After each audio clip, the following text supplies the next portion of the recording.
All right, Kiss Army, welcome to the KissFAQ podcast. Thank you for giving us your time today and letting us into your head.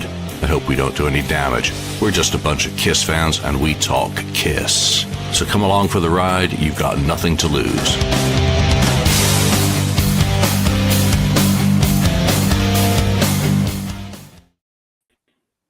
Hey everybody, this is Ken from the KissFAQ podcast, and joining me is Lonnie and Mark and Daniel. This week we're going to have a special episode. We're going to have a special episode on the new book from Julian Gill, which we've all been waiting for, which is called War Machine. And we'll be doing a preview and a review. So it should be out soon here.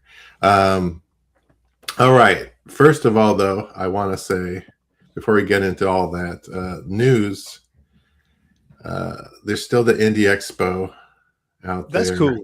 I know that one of the hotels sold out already. Oh. I think, Lonnie, you going? You need to bring a camera. The hotel will still have.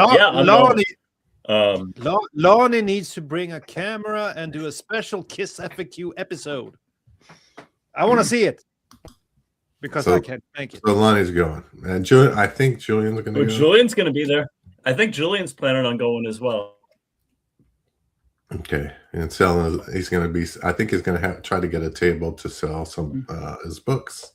So that'll be a cool thing. Next, we have the Kiss is coming. Wow. Destroyer. Wow, okay. Yeah, well, yeah, that's what it said, didn't it? Say that? Kiss is coming. In the advertisement for the upcoming Destroyer 50th anniversary, there's new merch for that on the Kiss Online, and that stuff is... doesn't look too great to me. The belt, kind of looks cool. The belt. The merch is as good as the album. It's terrible. There you go. Oh my gosh. Lonnie, he was talking about Destroyer, by the way, of course. I think Lonnie's having some technical issues. Yeah, he might have. We had some technical issues. Had to kick off the show. Okay. Yeah, we're having technical issues. Jump off. I actually had a real light mic drop just before the show, and it fell over, and then I couldn't hear anything, and it was all messed up. So anyway, so on another note, and it's a sad note, at least for me, definitely is yesterday. Neil Sedaka passed away, and at the age of 86. I mean, he had a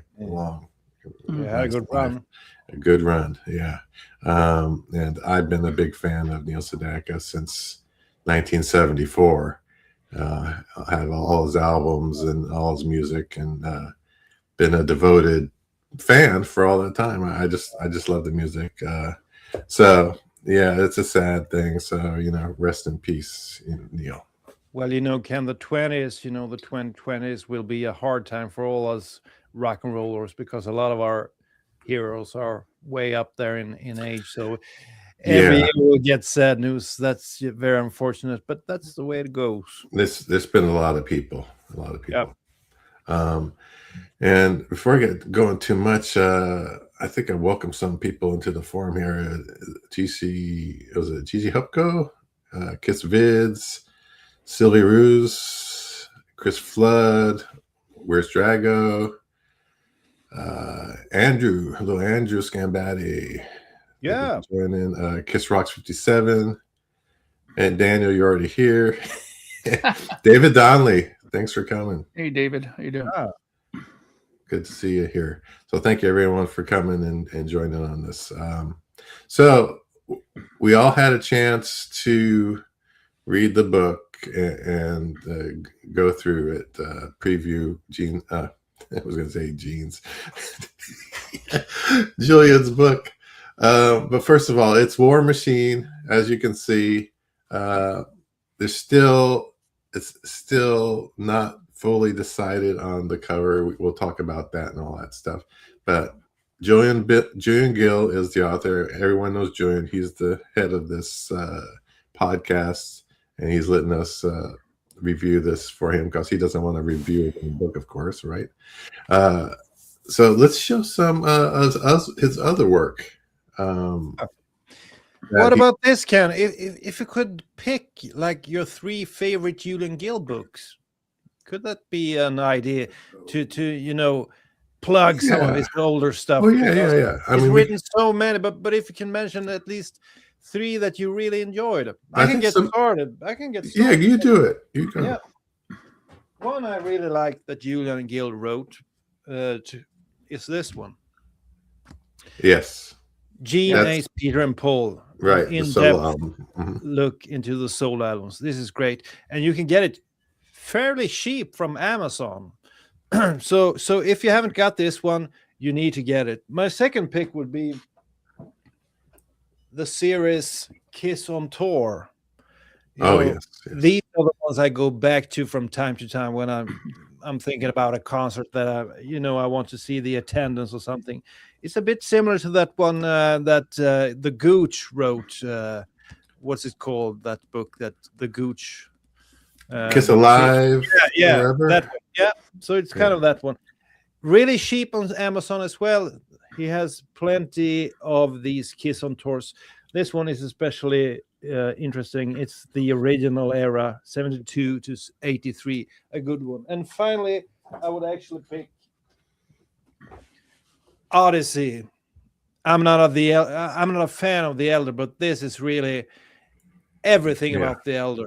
I remember reading about the guy who has the script that was meant to become a movie, to in-depth interviews with people involved in the album. So you get like everything here, and you can pick and choose what you like to read in these. I mean, you don't have to read like everything, but there's enough interesting content that'll keep you happy for days. So, and this is also available really cheap. I mean, Julian, somehow he manages to be kind of cheap. I don't think he makes cheap. Yeah, I know what you're saying. I don't think he makes any money, really. He's not making a lot of money. It's pretty much breaking even from what I understand. Yeah, so those would be my 3 picks. I don't know about you guys. Well, go ahead. If I can go next, I agree with Daniel. My favorite book, and I still have it, always somewhere either in my dining room or in the living room, is the solo album book. That one right there. Yeah, the Gene, Paul, whatever, however the order is. Yeah. So it's definitely one of the ones that I refer back to a lot. A lot of the fantastic interviews and articles in there, that little segments, and especially because I'm one of these guys who, as everybody well knows, I do my own records and record and mix and do stuff like that. There's a lot of things there in that field where you talk about engineering and stuff like that. So I love that. Number 2 for me is Mass Hysteria. The minute I got that book, I hadn't put it down for a long time. I constantly referred back to it. One of the things I loved about it is there was a lot of photographs of actual contracts and stuff like that. And I'm one of these guys that loves like these kind of, paperwork stuff. I'm a kind of like a nerd at that, like looking at what did they get? Like how much does he get, per album? How much time did he have to do it? Blah, blah, blah. All those sort of things I really enjoy reading and looking at. So that was a big one for me as well. And the last one I'll mention too is Daniel brought up the On Tour one, but there was one that Julian put out a while back, which was like a combination of older ones, volume 1, 2, and 3 together. It's like a Bible. It's like this big, and it's like it was a hardcover book as well. So it weighs like 50 pounds almost. And that one is permanently in my living room on the coffee table. And then whenever I want to refer to it, I just flip it there and look through it. But one thing that Julian did that was really genius, I think, was on one of the I think it was when we went for the convention, the podcast convention. Yeah. He made these individual paperback sections of each album tour. Like he made like a section on the Unmasked tour that you can buy. It was a little small one like this. So each tour he had individual paperbacks of them, and I snapped up like 2 or 3 of them, and I grabbed them because instead of dragging along like a 500-page book, if you're interested in one of them, just grab the individual section, and it's a lot easier to handle and to read through, and has all the same information. I think that was absolutely brilliant. I really think that Julian should make another run of those. I think they'll get snapped up in a heartbeat. So those are the 3 that I would like to mention. Yeah, great picks, Mark. Great picks. I mean, I agree with those picks. I had those books out.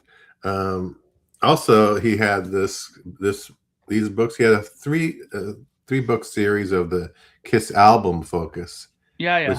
Which are very good. I mean, it's all the minutia about the album and what's going on at the time and the recording of every album, and it's about the albums, Yeah. So it's really good.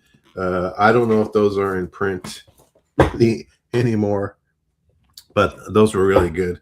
And obviously too, we didn't mention is this one here. Yeah, I did mention that one. Oh, you did. Sorry, I meant that. Mask Hysteria, which is the new format. Work. Yeah, the new format.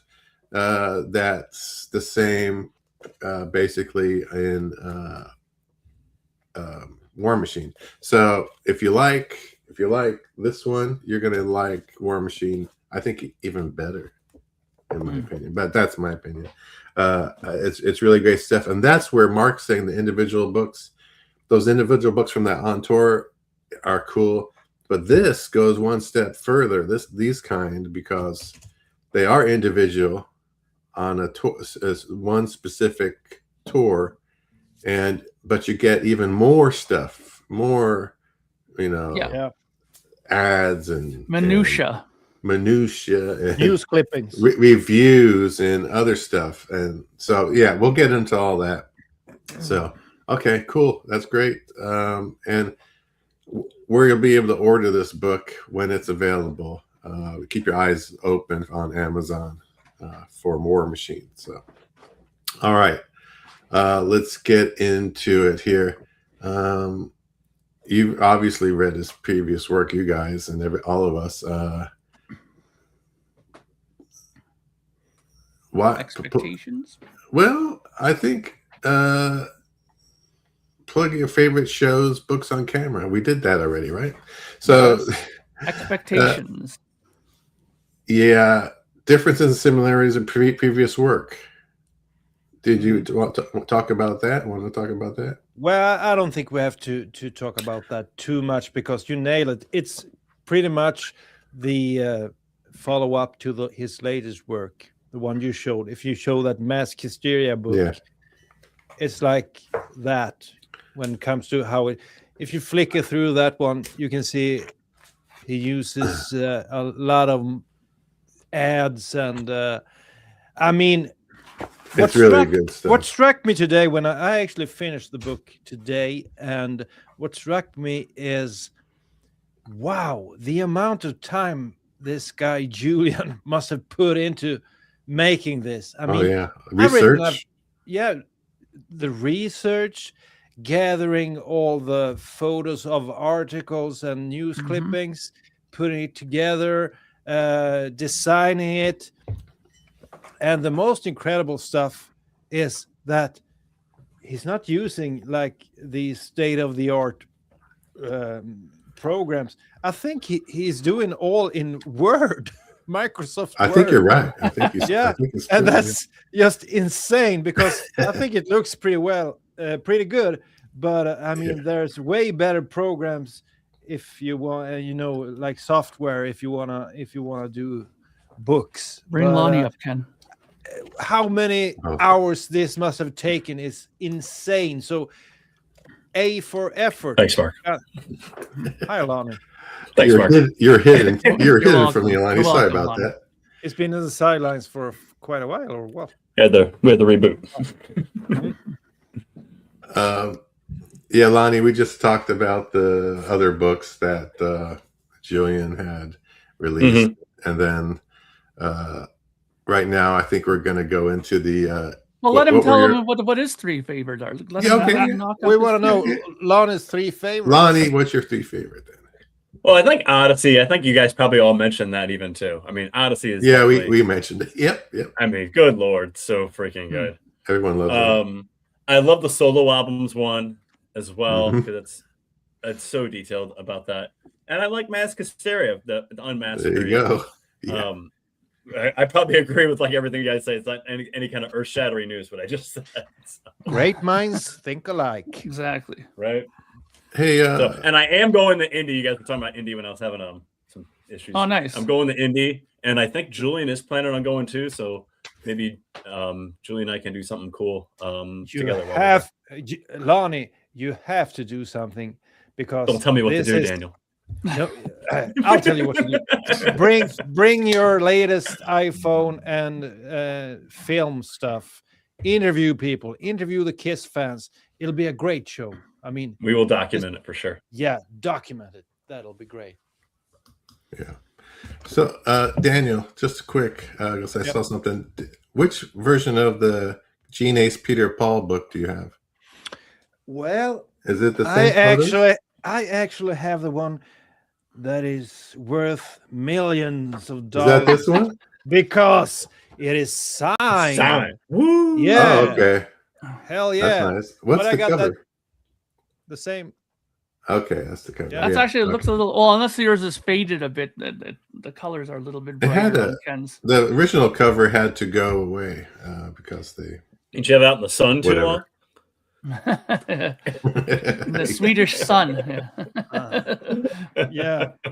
Probably. A few months. Reading in the sun in his chair. Yeah. Yeah. All right. But he had some problems, didn't he, with one of the classic Kiss photographers that seemed to think that some of those pictures were a bit too much similar to her photos. I think that one. Yeah. So they needed to change the cover. Yeah. People need to suck it up. Come on, man. It's like, geez, just a little minor thing. But all right, let's move on. So expectations. Before you continue, someone mentioned Danger Zone. Oh, yeah, that was a good one. I got that in the comments. Yeah, I just think it's great that someone spent time on the non-makeup era of Kiss because most of the time people tend to focus on the originals, of course. So if you like the non-makeup era like I do, this is a great pickup. So I think it's way better than this one. Let's see. Where do I got it? Oh, you know that it was one guy who searched to Daniel's books. I have so many books about this kind of stuff. Well, there was this guy who wrote I think it was called something like Greg Prado. Was that the name? I have that book. Yeah. That was kind of a letdown. I don't think that was a great one. It was okay. It was okay, but I think if you want, then there was a Destroyer book that was good. Although I don't like that album, I will promote the hey, he's got to take a little jab. He can't do it without taking a jab. Got to get that dig in there. All right. Let's go. So expectations. What were your expectations? Were they met? Your expectations? Okay, I'll go first. Go ahead, so Mark. honestly, I've gotten enough of Julian's books, just I'm sure as you guys have as well, to have a certain expectation of what you think the book is going to be like. I mean, we all know that it's going to be well researched. We all know it's going to be well thought out and laid out. We all know that it's going to be, as much of this documentation that people like to see in there as well. So I have a certain expectation, of course. And I have to say that with War Machine, it went past my expectations. There were way more little bit of, like way more minutia of, like, let's say the recording. He went into great detail about like measurements. Like he used a 22-inch kick drum and a 24-inch kick drum. Like all these little things that nobody would probably dare go into great detail with, but Julian did it, the drum kit in vast detail. how they mic'd it, the difference between the one on the Killers and then the difference between the one on Creatures of the Night. There was a difference in the drum kit that he used. There was, all kinds of little things like that. They showed the contract for Michael James Jackson, how much he made, how much time they had for pre-production. All these things that, while they were mentioned in other books, not as much detail as it is in this book. I find that this book goes that one step further in it, and also, again, like we usually get in most books, he goes into great detail on the touring cycles, where they played, how long was it, the cancellations, and in each sort of section of the shows, you have these little, even articles from local newspapers. What happened? What was their reaction to the shows and stuff like that? So these things, while they were in some of the prior books, they are just that much better, I find, in this book. And I mean, for me, the flow of reading it was just really nice. I mean, it just flowed so nicely. I mean, I find myself sticking on pages for much longer just to go through some of the things in more detail. Like whenever I came up to a contract, I really sat down and looked through it. Oh, he got, 4 weeks to do pre-production. Oh, wow, he got to do this and that. There was a limit on how many songs they were able to record. Just all kinds of little things that maybe people weren't aware of, that were all laid out in beautiful black and white, and then color as well with the pictures and stuff like that. It's really, really well done. For me personally, it went beyond my expectation. It met my expectations as well, but as I was reading the book, I was thinking this will really be something for Mark. Because there's a lot of minutiae about recording, and and he actually ends the book with a pretty in-depth interview with Michael James Jackson. If I could have picked a producer to do all of the 80s albums, I would actually have picked this guy, because I mean, Creatures of the Night and Lick It Up are probably the best sounding records of that era. So I was thinking, wow, Mark will love this. And here's another thing that Mark will love. So I understand why he liked it so much. When you look at the news clippings and stuff, there's a lot of stuff that I think Kiss fans haven't seen. And if I would pick a favorite clipping, it would actually be this one. It's on page 185, and it's from the Rio. I think it's from the Rio show, the Maracana, or whatever you say. Yeah, that's it. Yeah, Maracana. Yeah. So there's a whole page with the actual news clipping the day after the show. I've never seen this one, so I think it was pretty cool to see what they read in the newspapers the day after the show. And there's loads of stuff like this throughout the book. So if you like to time travel, I'm a time traveler, so this is something for you. And this is, this clipping is just awesome to see, and great photos. It was a great article, but it's written in Portuguese, I think, so I don't get what they're talking about, but great clipping. You like all these little news things. Lonnie, how about you? Your expectations? I mean, as far as expectations, I think we've come to know what a Julian Gill book is going to be, and the detail that we're going to get from it. And we also know that we're going to learn something. As much as we think we know so much about Kiss, and we just think we're just this plethora of Kiss information, when you dive into these books, like, I'm just learning stuff left and right as I'm reading it, which is crazy for someone like any of us or anybody watching. That I'm just learning stuff left and right. Like, holy shit, I didn't know that. Like, that's how, that's how that came about. That's how that worked. And I think all of us Kiss fans have a tendency to pride themselves on how much they know about Kiss. Like like that Family Guy episode, they're talking about, I know more about Kiss than you do type thing. That's really what Kiss fans are like. And when you read one of Julian's books, you just find out things left and right. And it's like, holy crap, it's so good. So my expectations, it were that I knew I was going to learn something, and that's exactly what I did. I learned a lot about this era, and it's fun because it's an era that's a favorite of a lot of Kiss fans, and just an interest in more of the more interesting eras of the band during this Creatures tour and leading up to the makeup coming off. it's a super interesting time period of the band where they're going through this transition. And I knew I'd learned a lot. I knew I would learn a lot, and I did. And we'll go into more detail, I guess, as we go. But it is just chock full. I really enjoyed. I'll just tell you this real quick. The timeline at the beginning of 1982. You're just talking about how things transpired in 1982, right.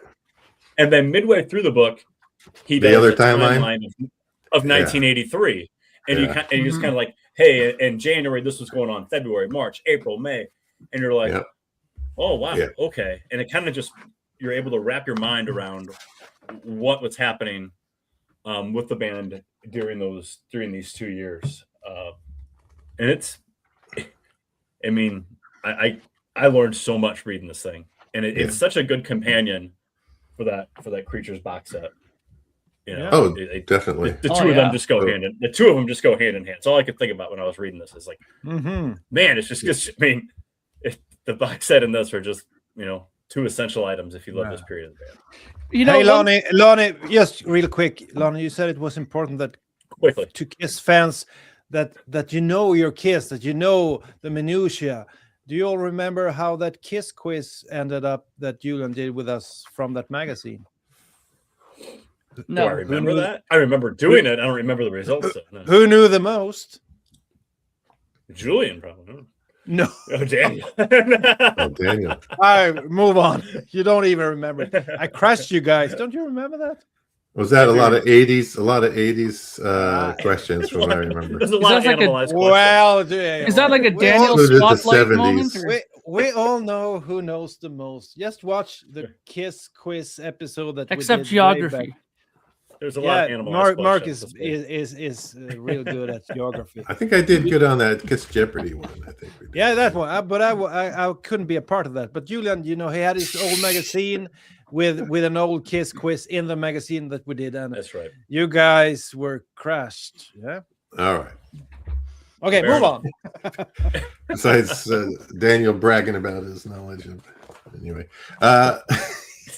My expectations were met, definitely, for these books. I was expecting a similar book to Mass Hysteria, and with it being the Creatures era, it was a little bit more exciting to me than the other one, though the other one's great, just because I experienced Creatures. I was really... I was into Kiss still anyway, but with going to 3 concerts and then buying the Creatures records plus the Creatures singles and all that stuff. I had all that stuff, so I was really like, it was a really great time for Kiss, and this book met or exceeded, I think, my expectations. I just think it's fantastic. Again, if you like Mass Hysteria, that book, you're going to love this one too. So, all right. So next, we're going to go a little bit more into detail. But first, if I can find something, we're going to have a little. This is the problem of finding stuff here. But here we go. All right, guys. Hope the review show is going favorably. Now, everyone's going to take out of any of the things that I do what they're going to take out of the things that I do, and that's all fair for the positives and the negatives. So obviously I can't be involved in this episode today. I've had very little conversations around the episode, leaving it to the guys to do their thing, to figure it out, because, again, I don't want special treatment. They have to communicate to you what they think about the book. So... there are going to be some questions that haven't quite been buttoned up by the time this episode airs live, and unfortunately it's simply a matter of timing. The cover, for anyone who's on the message board and has seen a couple of my posts recently, the intended cover of the book, War Machine, is punch it in digitally.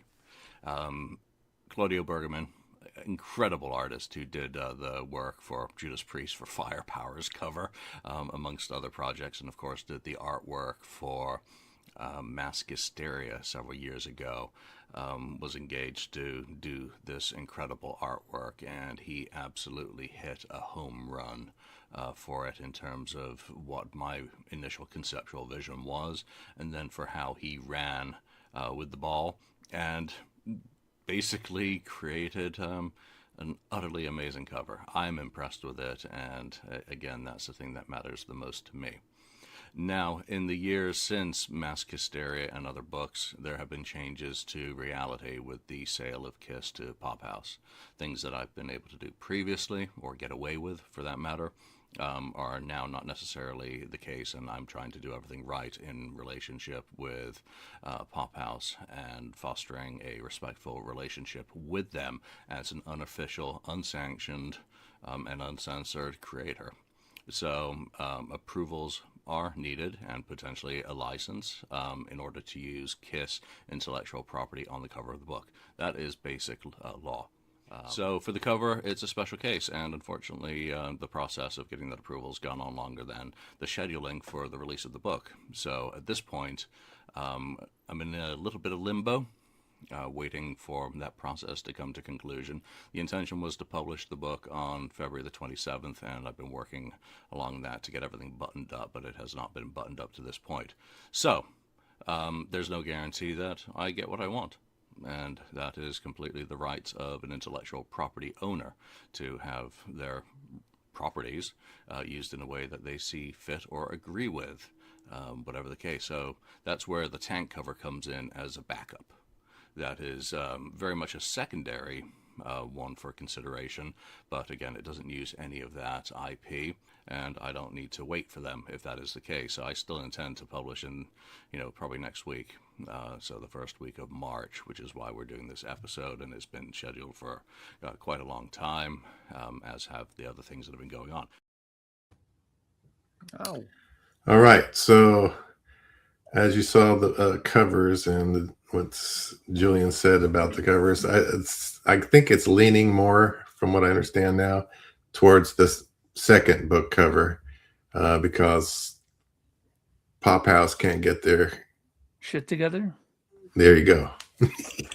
Yes. Let me say those things. I know you want to be politically correct, but I've never been politically correct, and I've always kind of stood my ground on that. But I'll say this though.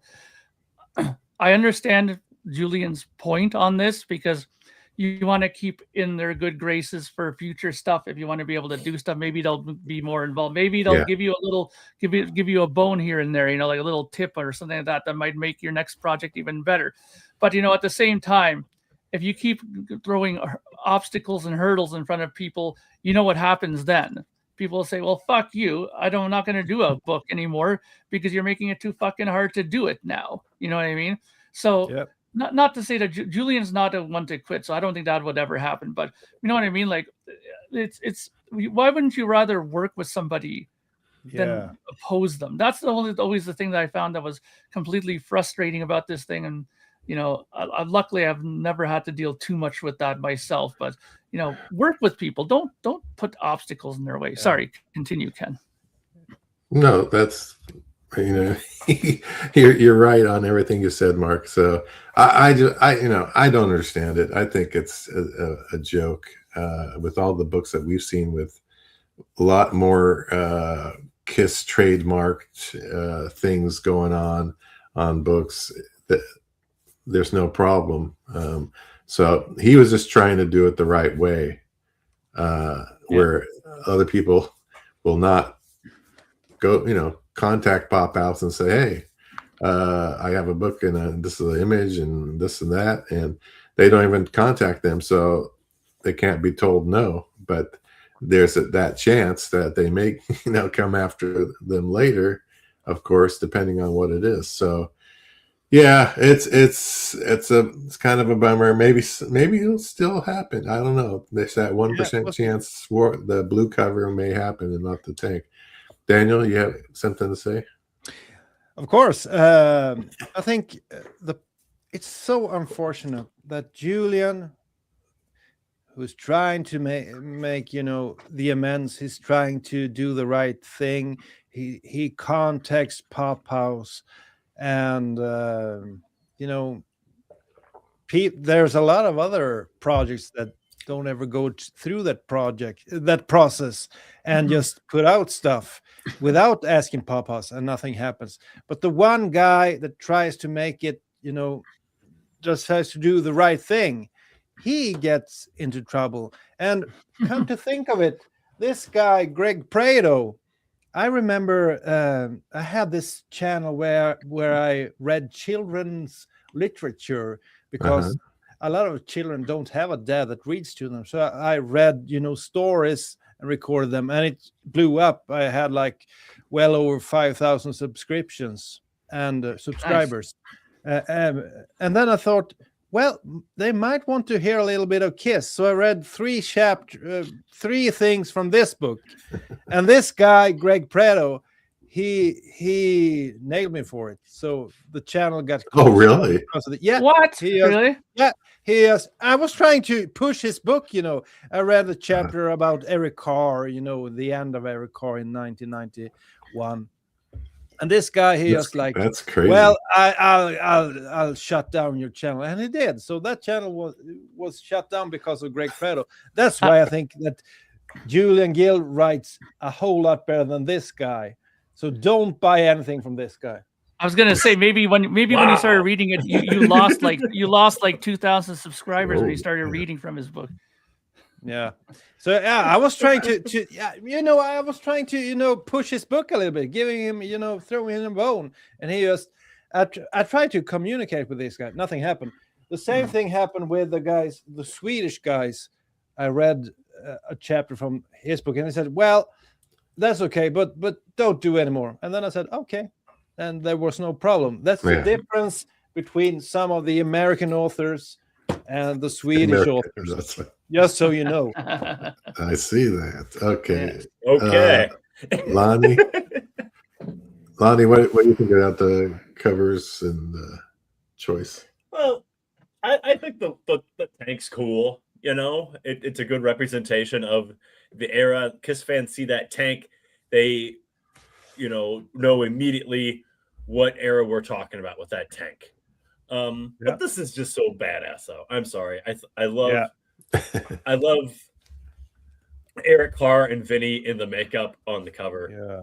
That there's no denying what we're talking about with this lineup in makeup on the cover. But the tank's cool too, and one way or another. But the important thing is, one way or another, we're getting the book and we're getting the information inside. Yeah. And are we really hung up about the cover when there's pictures of Kiss all throughout the book? I mean, what's the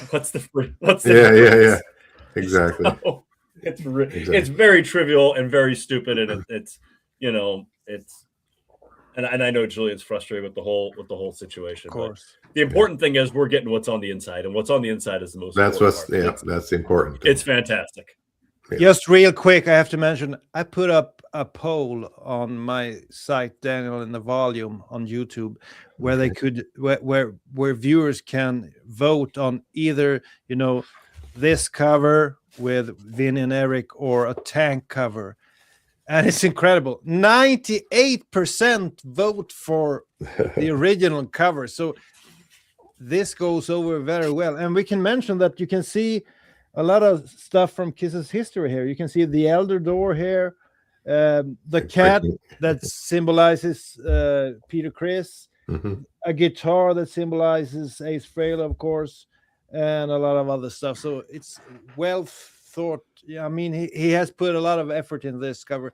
So I really hope this will be the cover. But the other one is okay as well. But this is really the best cover, to me at least. Okay. Again, I mean, we need to specify though that cover or not, even if there was just a black cover with the word War Machine. What's important is the stuff. Of course. Okay, let's get to. We got that out of the way. Cover. Yeah. Now let's get to the meat of everything. So what do you think of the structure of the book? Is it good structure, how it's laid out and everything? Well, Mark, go ahead. Yeah, well, honestly, like I said earlier, I think that the structure of the book is fantastic. I mean, Lonnie brought up a fantastic point about the timeline at the beginning of it. for each year that he talks about in the book at the beginning and at the end. And those two things are almost like bookends. You know what I mean? Like you get to that first part, you go through the timeline, and then you go through the whole situation through the book, how everything happened. And to me, it's a really nice flow to the book. You know, it's easy to understand. It's easy to follow along. I mean, that's the thing sometimes where books suffer, I find, is that they hopscotch to different things different time periods, and then you're like, whoa, where am I here? You know what I mean? Sometimes you get lost because of that, because they think of some point that's extremely strong and they drop it in there, but it's not in context with it. It doesn't happen all the time, and certainly not in Julian Gill books, but you know, this one has a really good flow to it. It's like I said, it's easy to read.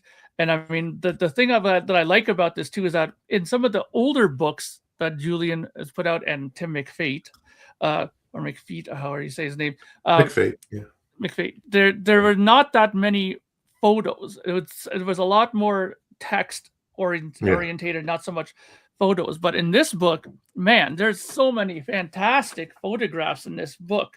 You know, so many great, you know, advertisements, newspaper clippings. I mean, and some of them we've seen 100 times, of course, but you know, like what's like seeing stuff like that. Like, I mean, that's one of the more iconic pictures in there. And then you have, like, you know, all kinds of other different like photographs and just advertisements of stuff in here. And it doesn't, the main thing with that is that it doesn't hinder from the flow of the book. It just adds to it. You know, it's what I find sometimes that happens is you're reading a certain section in the book about, let's say, I don't know, you're reading about Lick It Up, and all of a sudden they throw a picture in from the asylum tour. It's like, why is this picture in here? You know, like this is kept in a really good flow. It's organized very well. And like I said, to me, it was a very simple read because of that. I read this book twice already because I enjoyed it so much. And I went through it. And, you know, sometimes in the evenings, what I like to do is just go into the living room, you know, get in the old lazy boy chair, get the light on, and read, you know, about 150 pages in one shot, because I like doing that, you know, make a coffee or something and just, you know, read and enjoy the evening, you know. And this book is definitely that. I mean, I'll just really quickly, and I'll let somebody else talk, is that I have a Bill Bruford biography. He's the drummer from Yes and various other prog rock bands, and that book is a hard read, man. I mean, the information is great, but it's so proper, you know, Queen's English, and it's so much like, you know, let's put it this way: you read 3 sentences and you have to stop twice to get out the dictionary for what the hell does that word mean? Like, that's how hard his book is to read. This one, everything is easy to read. You can follow through it easy. And, you know, you don't need to be a, you know, English major to understand what he's talking about. So perfect for me. I love it. I think lots of people will enjoy it. Yeah. Before you go, Daniel, this question here. So KissVids has a question. So a scrapbook with printed narration. Yeah, it is like I guess you'd call it like a scrapbook, but it's printed narration, I guess. There's a lot of detail in text on here too, even though there's a lot of what do you want to call contracts, ads, lots of reviews. I mean, lots of reviews. Reviews for almost every show, if not every show. I mean, ticket stubs, reviews, you know, a lot of stuff to a lot of reading material, plus the actual summary of each concert. You know, what you normally see in those Kiss on Tour books that Julian does, that's still in there. You know, the text of you know, how the show, anything specific happened during that show, or comments, reviews. The gross money, the sales, reported gross sales, that the audience attendance, of course, you know, the set lists, whether it was a same set list or a change or a repeat, it just all that kind of stuff. plus ads of the actual album, a lot of different ads and things. So yeah, it is like a scrapbook. It's kind of, to me, it's like a scrapbook, but it's also like in a way a diary of what was happening for the whole year, what was going on, even the year before, a little bit of the year before with the trail end of the Elder. So what do you, anything, Lonnie? I'll let you go. No. It's just the context of it, of the Elder, of why they did, of the failure of the Elder leading into creatures, and how that brought about creatures and killers. And I enjoy you get into late 82, early 83, and just every page of the tour and newspaper clippings and reviews of the tour, and looking at the attendance figures. And I know we've seen this in other books of these attendance figures from these shows. But it is just jaw dropping I'm just looking at St. Louis, that St. Louis reported attendance was 2,800 out of 5,600 possible. Like, that place is literally half empty, like half, and that's just mind blowing. And the St. Louis show too was really, obviously my attention went to that, and I kind of went to that even first before I dove into the book. I talked about how the band turned this poorly attended show into a benefit concert for baby Amy Lynn Harden, who was in dire need of a liver transplant. Like, that's the band we love. You know what I mean? That's pretty cool. Yeah. How many people knew that? So, but it's chock full of little details like that throughout. Yeah. Daniel? Well, you guys mentioned a lot of the structure of the book, but one thing you left out was the Ace years. Julian goes into detail why Ace couldn't be a member of the band anymore. There's an in-depth section of Ace's problems and struggles during the early 80s and mid 80s, and that's pretty interesting to read. There's a lot of news clippings from his problems, car, crashing cars Accidents, and stuff like that, accidents, and when reading this, you do understand he couldn't be a part of the band no more. I mean, he was killing himself. Yeah. And I think that part of the book, you didn't mention that, but I think that's an important part of the book, because, I mean, a lot of guys says, well, they should have kept Ace. There was no way they could keep Ace. He was totally out of control. And if you read the chapters that deal with his problems, I mean, you would fire Ace as well. You wouldn't, or he wasn't fired. He left. But it couldn't be no band anymore. And being a part of a gigantic machine that Kiss was, he had a lot of problems. I think that section was pretty cool to read about. Oh, pretty cool, but interesting to read about, because he really, show the problems that Ace had.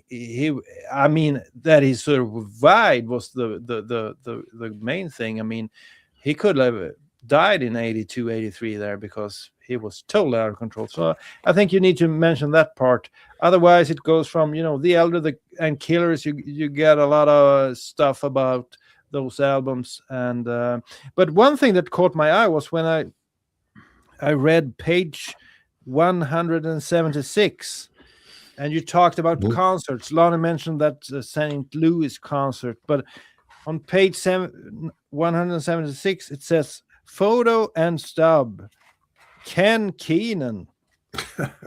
What? This one. So I would like to hear a little bit about this concert. It was it took place in San Francisco. Melville. Over 7,000 in attendance in an arena that the capacity was 8,500. So it was pretty close to 85%. Yeah. Ken, take us back. Well, we'll get into that. We'll do that a little bit.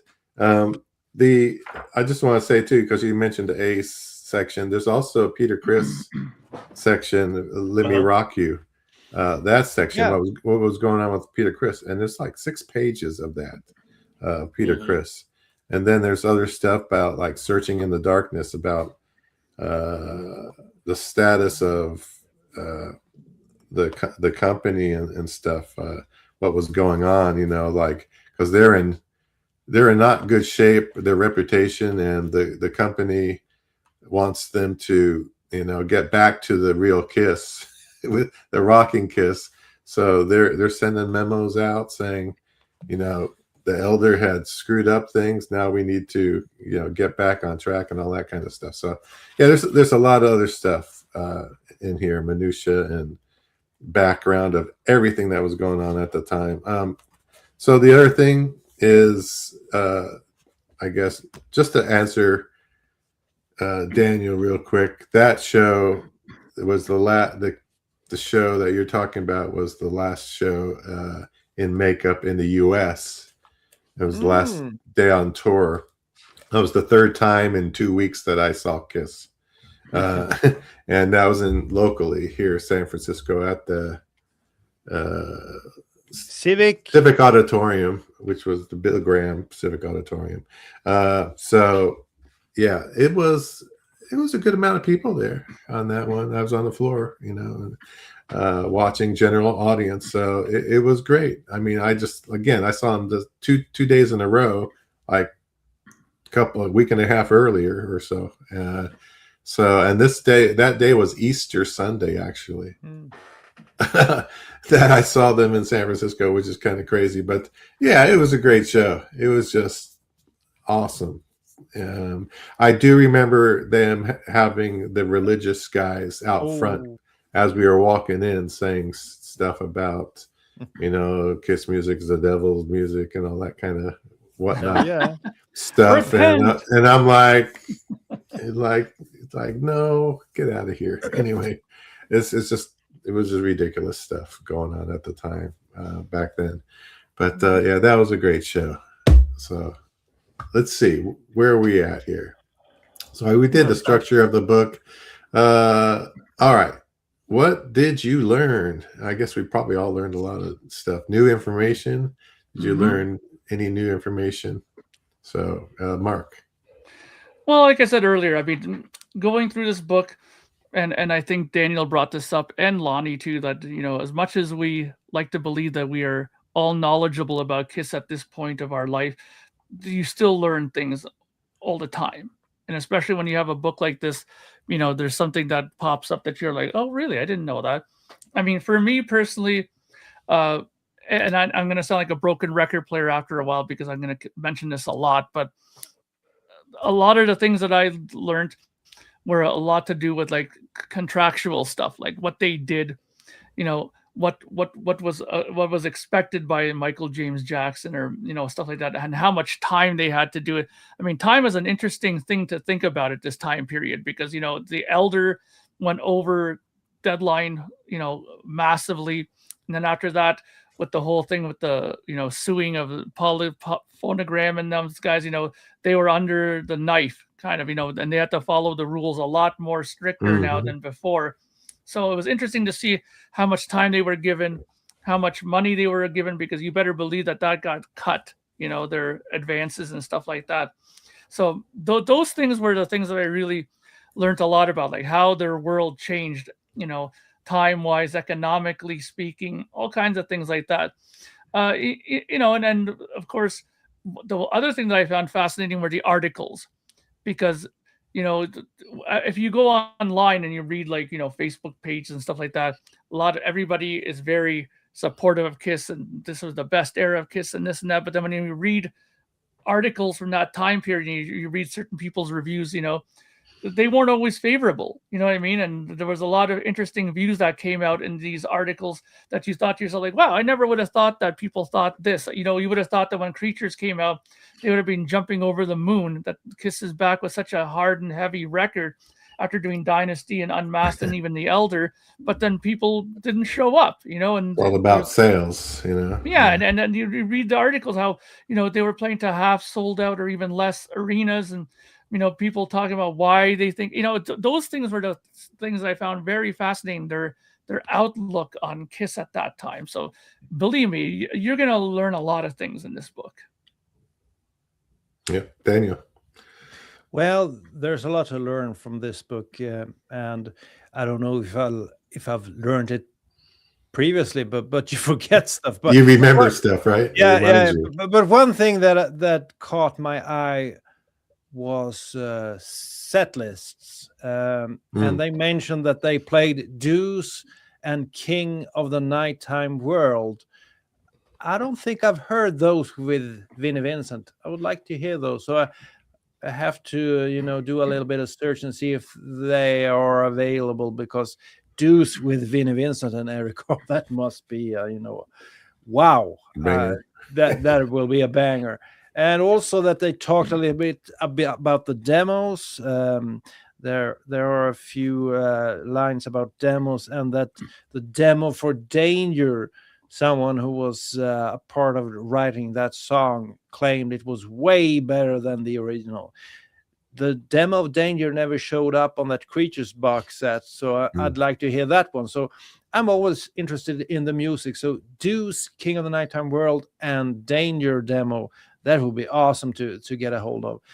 Other than that, I think we all know that the religious guys were, against Kiss during this tour. But it's pretty interesting to see how far they went in order to try to stop concerts, and how frequent they were attending, the outside of the concerts, trying to stop them. I mean, to me, living in a pretty secular land, it seems like you're touring Iran or Iraq or a land in the Middle East. It seems so insane to me that, people kept going, that, Kiss is the devil and stuff like that. It's so silly. And I just have a few quotes here from the book. It says, let's see now, religion versus Kiss. Here you got one. Even the journalists in America wrote stuff like this. And this is a quote. In a way, it's a shame to print anything about the rock group Kiss. Even the worst publicity can fuel the hype. That's just so silly that a journalist can write something like that. And also on March 14, on page 163, there are great protests out. I think this is a show in Texas. And from what I understand, in the South, it can be, it's sort of a biblical belt or something. Well, the outrage and the drama led to an increase in ticket sales. I think that's good. Yeah. They tried to stop the concert, and it was actually a sellout. Controversy sells. Controversy sells. So it became a sellout. So, they tried to stop it, but the only thing they did were selling more tickets to the Satanists that are Kiss. So I think that was pretty fun. And one final thing is, of course, the dark years with Ace. I hadn't read all those articles and news clippings that actually show that he was off the rails completely. So I think that was kind of interesting to, get an in-depth look into his problems. Yeah. Okay, Lonnie, what did you learn? Yeah, well, I think you guys have kind of stolen a little bit of what I was going to talk about, but the Ace stuff is really interesting. How Daniel mentioned it, how Ace just couldn't be in the band anymore. That they had to go in a different direction as much as they didn't want to. And Daniel talked about it too, about the satanic stuff. We've all heard about that. We've all, with kind of some undertones, we've all kind of heard about that. Blah blah blah. But it really goes into detail about how that was a real thing that the band was dealing with at the time, especially in this era, about the band being satanic, which is just crazy. And now you look at what they were dealing with then to what they are now, and they're this like American icon, cultural type of icon, and 40 years ago, people were ready to cast them out because they were poisoning the youth of America. So, and Ozzy dealt with the same things too. People think Ozzy was satanic, and when Ozzy died, the whole world cried, basically. So it's interesting how how thoughts and opinions have changed. But it was a real thing that the band was dealing with at the time, which was, you don't think about that, but it was, and I'm sure, Ken, you probably you probably heard about that firsthand, what was going on during that. Before Ken starts, did you know about that pirate song that they were, for the Pirates of Penzance? There was they wanted to do a soundtrack, to record a song for the soundtrack of the Pirates of Penzance musical. I think it was a smart decision that they didn't do that, because that wouldn't have gone over very well, I don't think.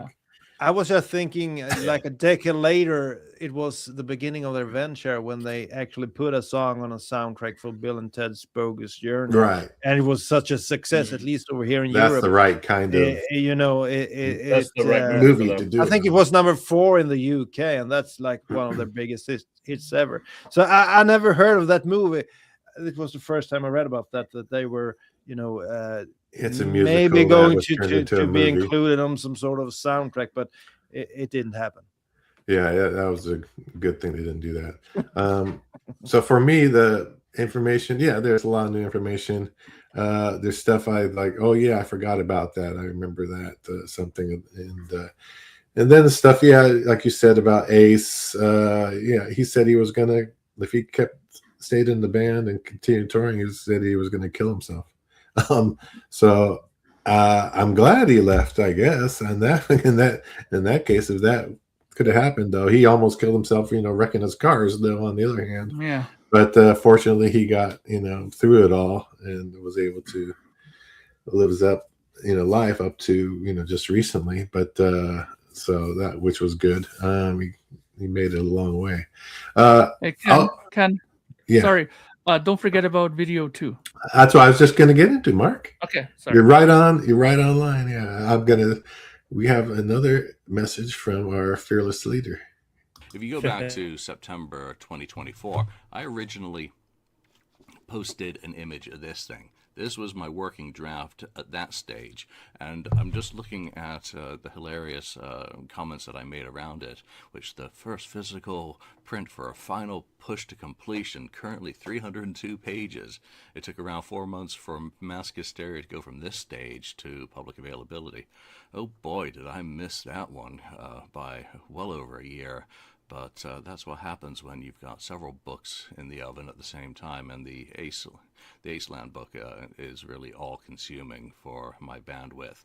A couple of problems happened with the original War Machine book. At that time, it was subtitled Metamorphosis, 1982 to 1984.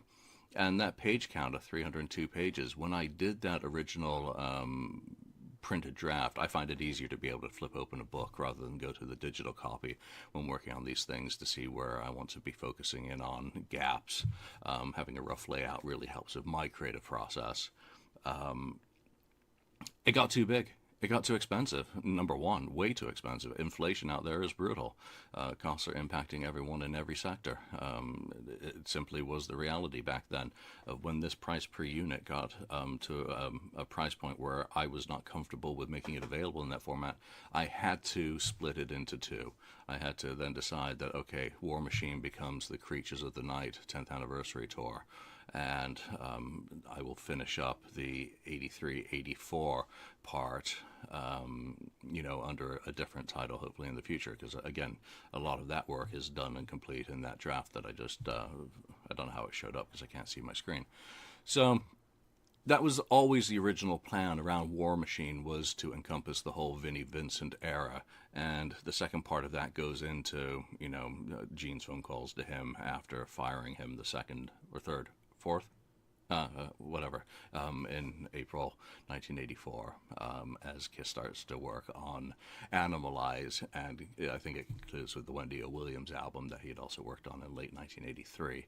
So that'll be down the road. The War Machine cover, obviously, from that draft, you could see I had my initial concept, on that was a photograph, but I wasn't able to get usage for that. For the cover, and I'd used it once before for an on-tour special edition for one of the expo events. It may have been actually Was that Atlanta? Might have been Atlanta. Anyway, I'm not doing this with any notes because I'm trying to be long-winded. So I'd always kind of seen the tank playing a part on the cover because the tank is synonymous with the Creatures of the Night tour, more so than the Lick It Up tour because they reused it, but out of makeup it had a different feel than when they're in their full battle armor with their battle wagon or dreadnought or whatever it ultimately was described as. So the artist, Claudio again, who's a real person, not AI, came up with that stunning cover, which all fits into my master plan in a way. There's this segment of history that goes back, obviously it starts now with mass hysteria. Tim and I, mainly Tim, previously did, the Odyssey work, which is way more wordy and long form.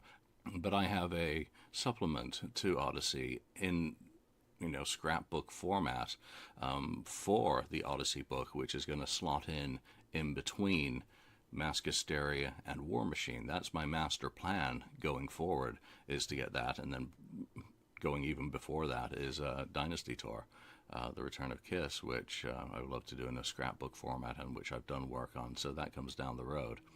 But for War Machine, I've had to, again, reduce the size of it to 210 pages in order to make it economically viable. And that's what I mean by economically viable, is to make that price point at checkout appealing.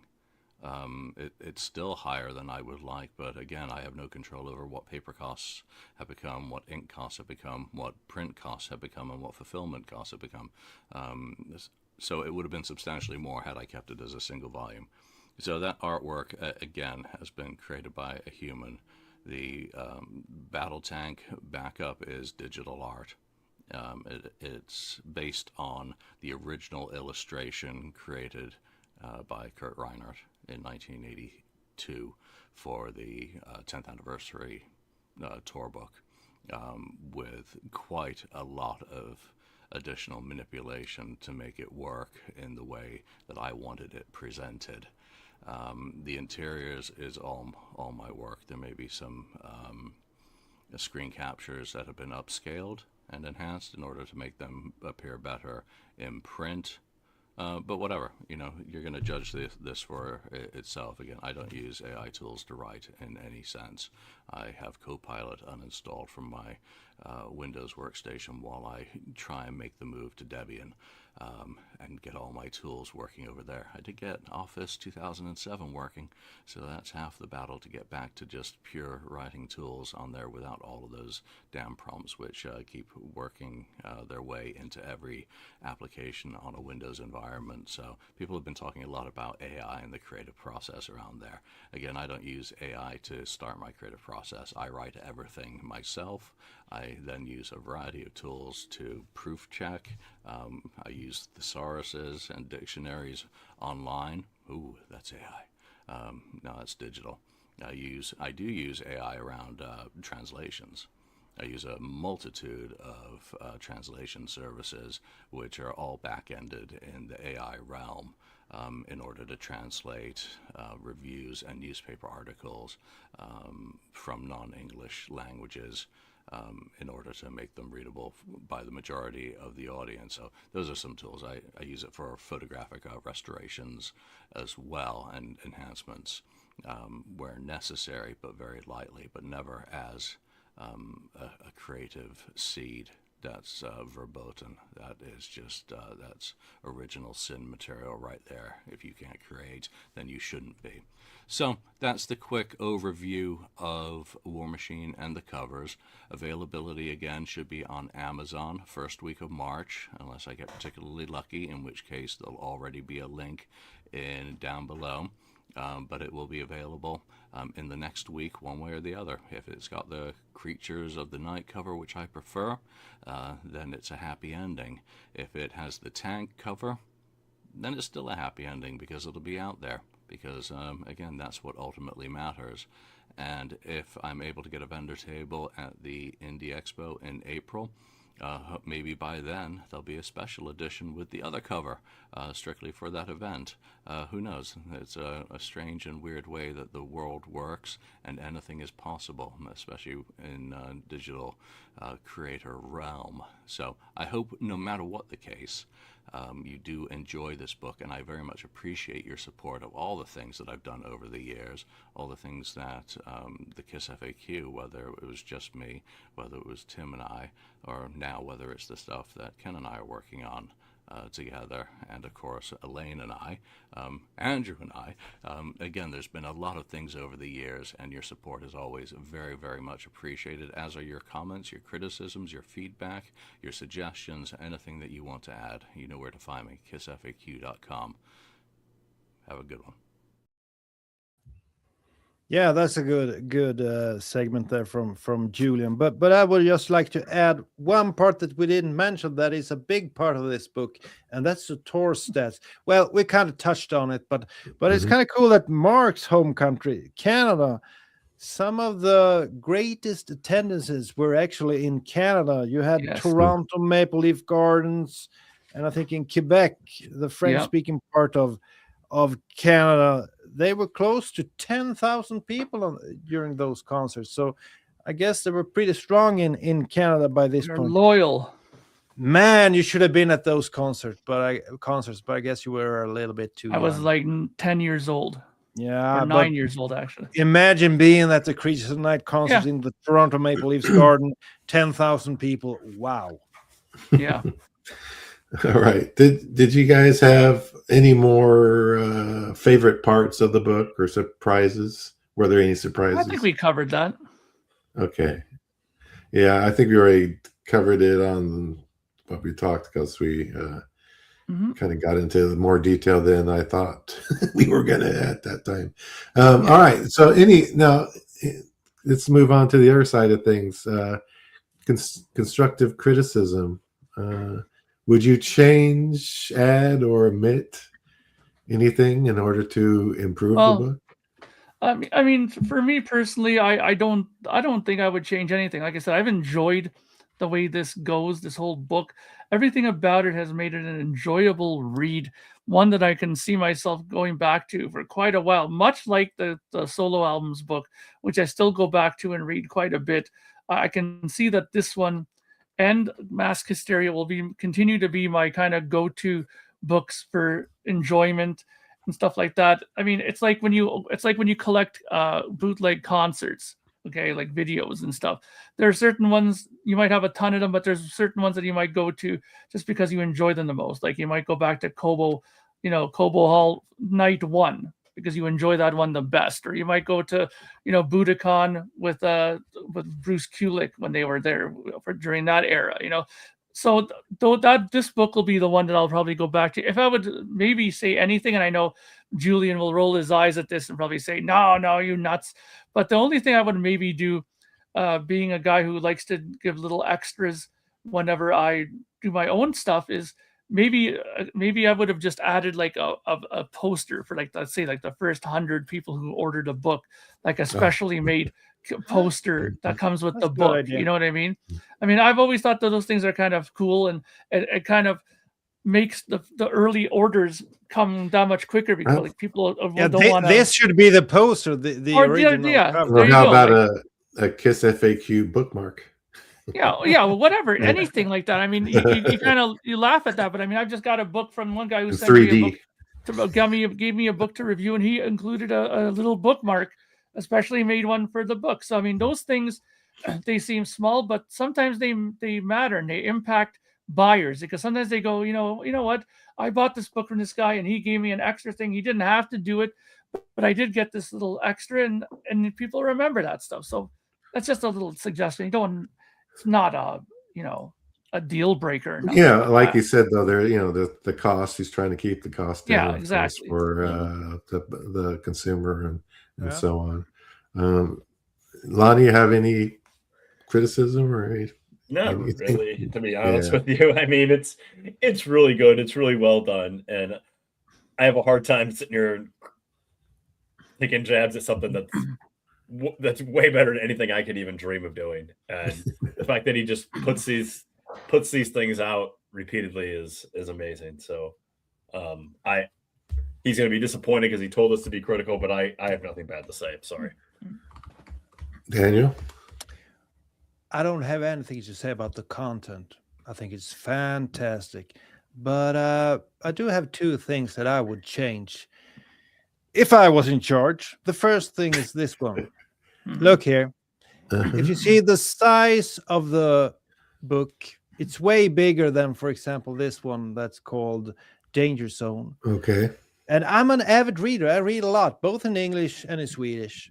The problem is when you read a book of this size, the what do you say? The rows, the lines, Yeah, they are too long. So when you try to find the next line, you might read the same line once again. And this is being very particular. you're hurting your neck or something. But you could get around it. I think Use a ruler. Use a ruler. God damn, that's for people who have reading problems. I have a perfect 10 in reading and understanding, but it bothers me a bit. It bothered me through the book that it was hard. I don't want to read the same, do you say line or row or whatever, twice. And I did many times. And I think the problem is the size, the shape, the form of the book, it's too big. One way around this would be to have, do you say columns, 2 columns? You have like a newspaper. Oh, 2 yeah. columns. So Yeah. then it would I be understand. much easier to read. And this is just me being the teacher. I wouldn't do it like that. So I read the same rows more than once. So that I think that's a problem. I think there must be more people out there that gets irritated about that. Yeah, that didn't irritate me. I mean, that's all right. I understand. It's like reading 100 meters. Trying to find the next line. Oh, It's come impossible. on. Okay. Not that long. That's the first one. That's the first. The second thing I would Okay. change is much like his last effort. I have to preface this by saying I love the book. I think it's a great piece of art. I love the information in it. But come on, you have this great cover. What's this? The back cover The back is cover. too less effort put into the back cover. Once again, I told him last time you need to do something about the back cover. Maybe you could use that War Machine, the photo of the author on the back. Yeah, but his I don't think that's self-portrait. I don't Yeah, think. But some, maybe some sort of picture. There's so many great pictures and stuff inside, but the back cover is like, change it, please. Okay. All right. Well, for me, no real changes. I would like. I mean, there's some contracts where it's very hard to read them because they're so small. I would your like. age, Ken. Well, that's probably true. But there's some cases where he's brought out and enlarged certain sections of contract. I would like, some other contracts where there's some certain important information from the contract, enlarged so I can, read it. He did that clearly. in some spots. He did do that in some spot. I like that. Everything is pretty much readable. Even surprisingly, the newspaper reviews and stuff like that. I mean, the best part I like about it, I love reading the reviews. The people that cannot stand Kiss, or Right. they write something. I'm like, I can tell right away they didn't even go to the show. Exactly. They review a concert. I'm like, they left. They don't even know what the hell happened. There's no way that they went and saw this. They just are one of those people that have, or one of those critics that just never got the makeup and the show and all that kind of stuff. And maybe they never liked the music. Some of them, they talked about the music as this or that. It's like, man, it's like, come on, I understand you have different tastes, but some people just don't listen. They really do not listen. Anyway, Can I piggyback a little bit off your reviews segment there, because I found it really interesting that there were reporters and journalists that actually stayed the show and had the guts to have their own opinion, because a lot of the time it seems like the journalists over there, they read the other reports and reviews and then they just mimic them. It's a lot of the same, but at times there are a journalist or two that actually listens, and I'd just like to read this one to you. It's on page 166 from March the 19th. It says this: the band was much improved since its last time here. A change due, it seemed, to the substitution of guitarist Vinnie Vincent for Ace Frehley and of drummer Eric Carr for Peter Criss. Interesting, huh? Yeah, that's something. Much improved with the new guys. That was interesting. Which is surprising, Oh gosh. All right. So next, in conclusion here, grade the book in comparison with the other KISS books. With other KISS books. Well, that could be anything, I guess. I think we'll 1 to 5. Shouldn't we focus on Julian's books? I would think Julian's books would make sense. Yeah. So, Mark, go ahead and grade. Okay. Well, in comparison to the other books, this one for me out of 5 is going to be a 4.75. Okay, almost completely perfect. I didn't rate it a perfect because there's always going to be that one book that I always will have it as perfect, and it's always been the one that's kind of sat in my collection as the one I always go back to, and that's the Solo Records one. That to me is always a 5, and will always be a 5 for me.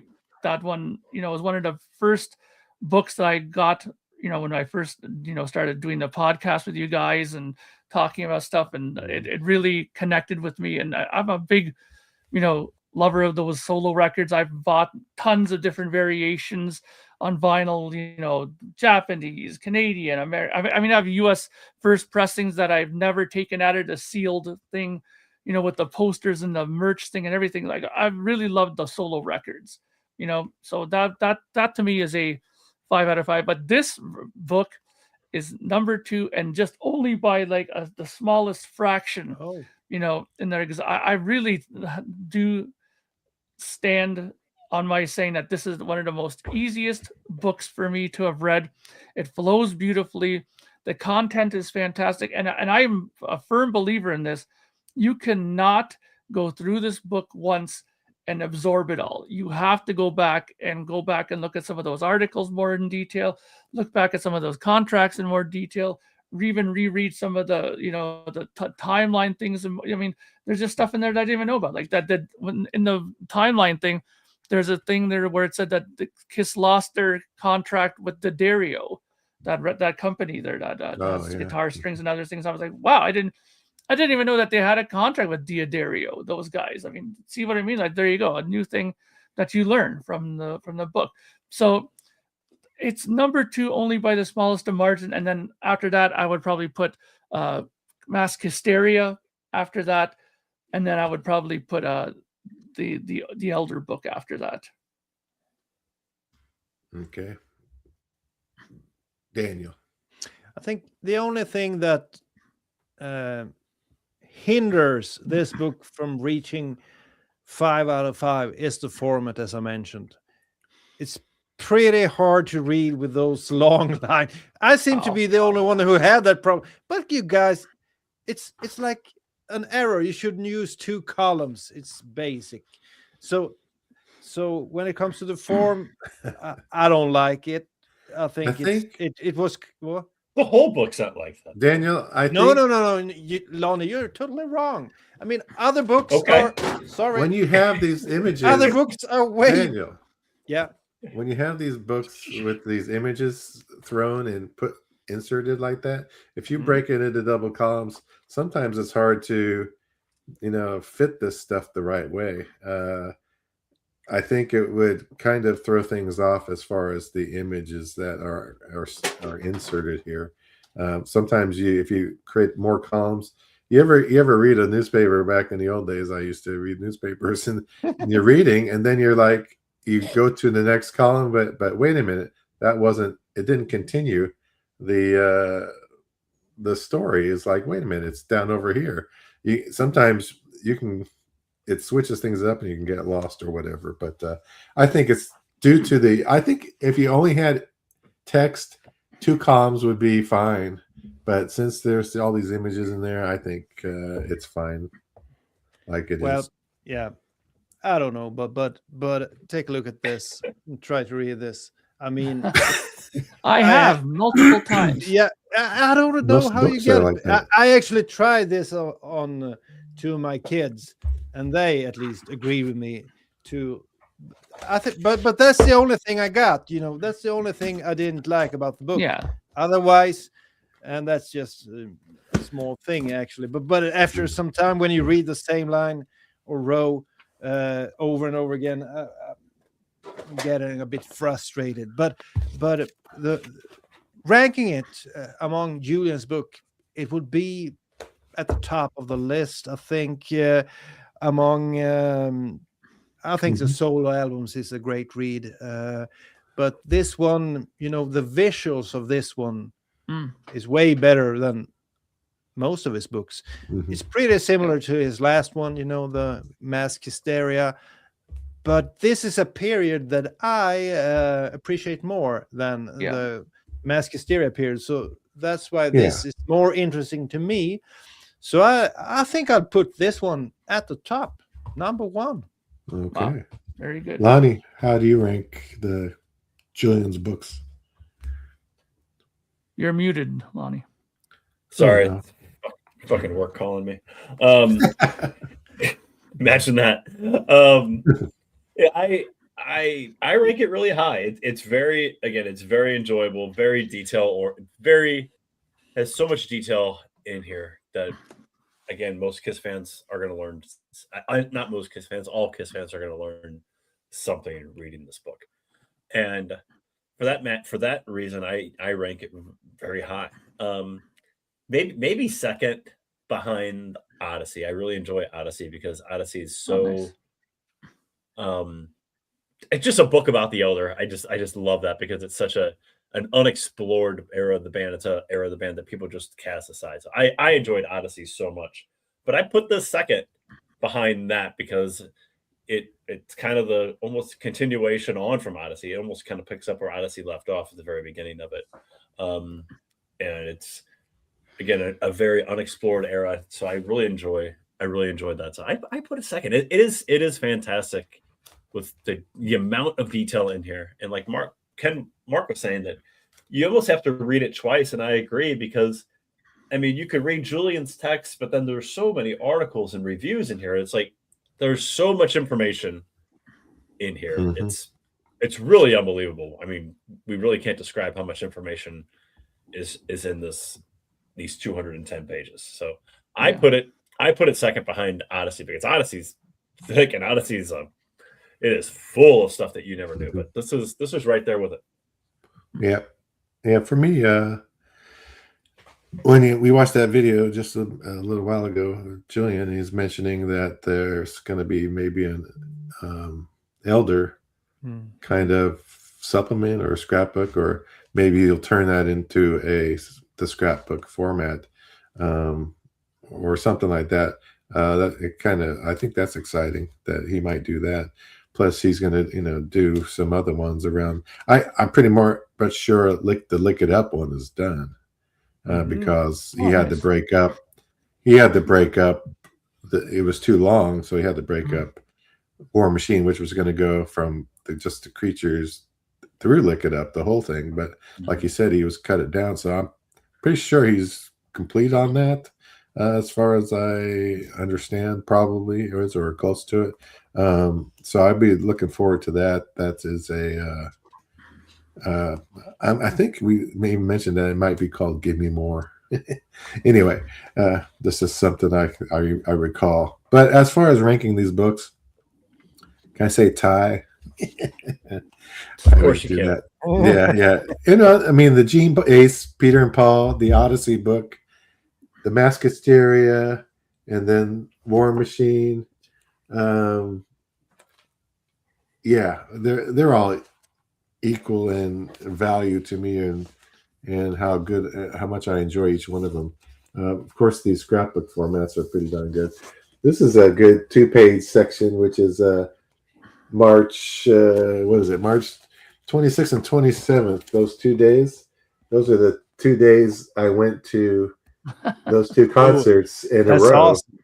I was deaf after the first one, and then the next night going to Universal in Los Angeles is like, but those were my ticket stubs on those pages there too. For that. Nice. But anyway, yeah, I rank them all. They're all top notch. Great content, great stuff. So, all right, now next, what would you like to see from Julian in the future? More like this or something else? Well, Mark? I think that he's gotten on a very good idea here, or I think that he's hit his stride now as far as these books are concerned. I think that these books are definitely ones that people will enjoy. I know from my own experience, I've really enjoyed them. I'm hoping that he continues going down this path, whether it's, as Ken mentioned, having a Lick It Up based book come out, next. And then, of course, as Kiss fans, we all have our favorites, our favorite records, and we're always keeping our fingers crossed for that book to come out. So I would be lying if I didn't say that I'm keeping my fingers crossed for an asylum-based book to come out as well, because I really love that. Whether he combines it into some sort of the, glamish part of their career, like, maybe Asylum into Crazy Nights or something like that, whatever it is. I mean, something more detailed about Asylum would be fantastic. It's, again, one of those eras which Kiss themselves sort of hopscotch over and don't talk about too much. So to find more information about that era would definitely be something for me, when it comes to future books. But other than that, I that's the thing that I'm looking forward to. I know that there was a time when Julian sometimes gets frustrated with the whole book writing thing, because it's a lot of damn work. I mean, we just talked about that very briefly, but the amount of work that goes into making these books is incredible. So I wouldn't be surprised if sometimes he just feels like throwing everything into the dustbin or torching it all. But I'm very happy that he's found his groove, and then we're going to get more stuff coming, because, man, you're going to make me happy and a lot of other Kiss fans happy. Yeah. Well, Daniel, how about you for future projects? Yeah, I think keep the same format. He could do all the tours using this format if he's able to collect enough clippings and so on. But if I could pick one era that I would like to see, I would pick the Revenge era. I think there's not a lot of publicized about that era. This cheap fuck, he did one of the he did a book, but it wasn't that good, so don't buy this one. But if you can, if he could do something about the Revenge era, include new newspaper clippings, photos, the thing leading up to the Revenge era, the death of Eric Carr, the Bill and Ted bogus journey, the hit they got from God Gave Rock and Roll for You. It was a bit of a surprise getting that hit, and the letdown of the US tour. Even though it was a great performance, they didn't get a lot of people in the seats. But I'd like to see a similar book about that era. Something like this about the Revenge era. I would buy that immediately. So that's my pick. Okay, Lonnie, what do you think? future. Well, I know he's working on a book about the reunion tour, and that's 96. yeah. So that's really exciting, actually, because Yeah. I think all of us have good memories of those days. So I'm definitely looking forward to that, and obviously I agree with Daniel too. I think a revenge book would be a whole lot of fun. I mean, and you could talk about, not just, the Bill and Ted thing leading into revenge, and then the revenge tour, but then you could also talk about, the later revenge era with 94 and 95 in Japan, and kind of close out that chapter of the band too. I think would be interesting.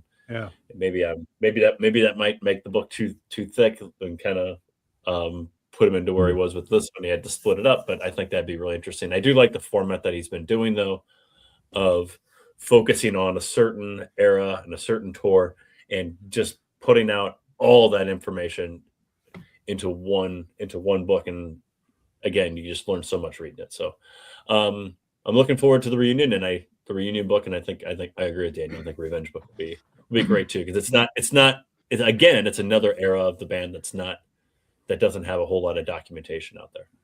Mm-hmm. Yeah, for me, I agree with all you on any era. I think I like it concise to the specific tour. I know he's talked about 1996, the reunion tours, and then that would be cool. I do want to see Lick It Up, definitely a continuation of this Creatures tour. And then, Dynasty would be a good one, a real good one. Super Kiss, what will happen during that time? There was kind of problems going on at that time. I think the early ones might be interesting. I mean, something like, for instance, if you did Rock and Roll Over, I think it'd be great. But that book, there's probably so much information and they've toured so many dates, right? It may be a larger book with the amount of things, because they were so big at the time in 76, 77, that era. But I think those would be great. There's probably a plethora of material and information to get into a book. Those would be good. Eventually, I think he'll probably get to it, but I think he's getting to the other kind of more interesting, different kinds of eras, like when we're seeing, Odyssey was kind of a weird thing. Unmasked was kind of strange because no tour in the US, and then they, Australia, they were huge. And so I think it'd be interesting to do some of those other ones like that, where things were changing in the trajectory of the band, either up or down or whatever. Anyway, I'm up for anything that he can, put together eventually. So,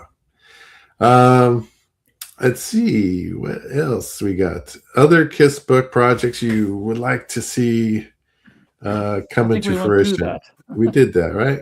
Well, this is other ones though. This is like recorded history, studio notes, history, anything like that. I guess I think we that talked. It's kind of the same thing. We kind of just did that. Yeah. we did all that. Yeah, it's kind of the same thing. Okay, all right. Well, I didn't know if you wanted to. I was thinking of that as different from the what you'd like to see from Julian in the future. This is kind of like other Kiss book projects from other authors. So it's kind of different from this type of book, maybe. So in that case, I was thinking stuff like, I would like to see a book like of the recorded history of Kiss, something all around the recordings, right? Mm-hmm. I'd also like to see, with the recorded history, studio notes, things that somewhere around that. And I don't know if they have it out there where you could get that information. Maybe not. I'd also like a book of like the history of just a history by itself of the makeup and costumes. The makeup and costumes, the changes through the years and the costume changes. And just on that only. I mean, there's so many things that you could do. I don't know. What you're I'm sure thinking of someone is will do it eventually. what you're thinking of is this. Okay. Yeah, I have that book. Yeah. Now this book goes into great detail about That's a Beatles. every song, every single day that they went Oh. in the studio, and it talks in everything into great detail. Like it'll say Studio 2, between 7 p.m. and 3 a.m. They recorded Being for the benefit of Mr. Kite. They took 1 to 7 takes for it, and they used take 9. There was a mono mix. Like it's really, really detailed. But I'll tell you something, Ken, what I'm worried about. British people or British recording people back then at EMI were extremely, suit and tie, very note-taking, very stringent about time and details. Yeah. And, in America here, we're more like, yeah, crack, give me another beer. Yeah, man, party time. What did I do there? I put the note there. Oh, you spilled the beer on it. Oh, fuck, forget it. Don't worry about it. Like, note-taking is probably not as detailed as it was in America, in the United Kingdom. That's just my opinion. I could be wrong. But in Canada, is it the same as in America? Well, if we spill something, we'll say no, sorry 100 times because we're very polite. But other than that, I think it'll be more along that way. I mean, we did do. Obviously, every studio tries to keep everything in nice order. I mean, I went to a couple of studios up in Northern Ontario. One that I was lucky enough to hear the original 1/4-inch master of Battle Scar, Max Webster, that they did with Rush. They pulled out the 1/4-inch tape and they had perfect notes for it. So it is possible to have good note taking, but in the amount that I think Ken or somebody like me would be hoping for to detail like a whole making of a album, maybe not. Who knows? They could surprise me, and if they do, I'd be very happy about that. Hey, Mark, you mentioned Rush there. Mm-hmm. There's a lot of buzz going around up here in Scandinavia about the Rush tour that is happening. I mean, they're selling tickets left and right. So I think that it'll be a great success over here. Oh, yeah. They sold out. The first run of tickets that they did for shows were done and sold out like that. Now they're going to Europe. They're even going to South America. Like they're going to Argentina, Brazil, like all kinds of dates in South America, like more than they ever did before. I mean, UK, they have a lot of dates coming up. And I'm pretty sure they're going to be tackling your end of the woods too. There's going to be Scandinavian dates too. So it's going to be good. It's going to be good for them. I'm happy for the guys. Are you going to see them? Yeah, I told Toronto, of course. I mean, that's in July, I think, or June. So yeah, wow. I'll be making and I think we'll have to do a special episode. Yeah, well, one or two of the guys that I do this, Ken knows about that. The Patrick's live stream, the PB Thal one. Yeah, he's going to be coming down to Toronto as well, or coming up to Toronto to see it. So maybe me and him and a couple of other guys from the Toronto area might go together and check it out. Cool. All right. Well, I think we hit about everything we can on this book. So yes. Hey, man, I didn't get to say my pick. Oh, did you not? Oh, did you not? Yes, you did. What did I say? I have forgotten. Oh, I don't know. Go ahead. I was thinking about this guy for the future, what I would like to see. Okay. The guy who released the Strike magazine is a guy called Nico from Italy. And he surely has the greatest collection of photographs from, the later non-makeup era. I'd like to see a photo book with comments, and he's done a lot of interviews. And once again, I go for the revenge here because I know this guy followed that era closely. He met the band several times. He interviewed all members. He shot thousands of photographs. Man, release a book of the revenge era from Nico. I don't know his surname. It's difficult to pronounce, but Nico from, Strike magazine. Okay. That'll be a great release. Okay, that's it. Okay, that would be a great book.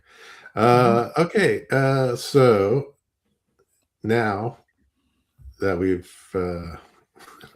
gone through all this book, everyone out there, if you're interested, please buy the book. It's War Machine. Hopefully, it's going to be out next week. beginning of March, and we don't know. Again, we don't know the cover, but that probably doesn't matter. What matters is the content. Where can you order it, Ken? Where can you order it? You can. That's the only place I think you can order is Amazon. So I think Amazon is pretty much everywhere. So, and I think they print that stuff as you order them on demand. I think the way it works. So it'll be a nice, fresh, brand new book.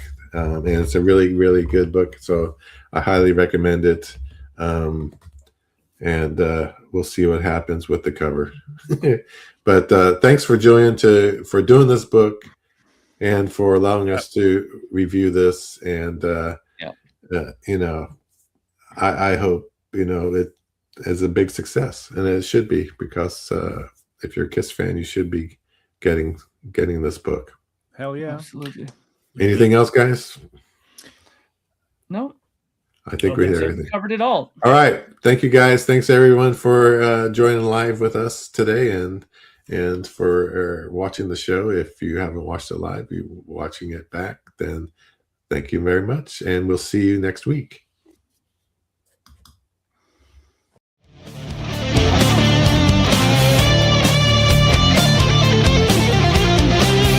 Thank you for spending time listening to the KissFAQ podcast today. All sales are final. There are no refunds.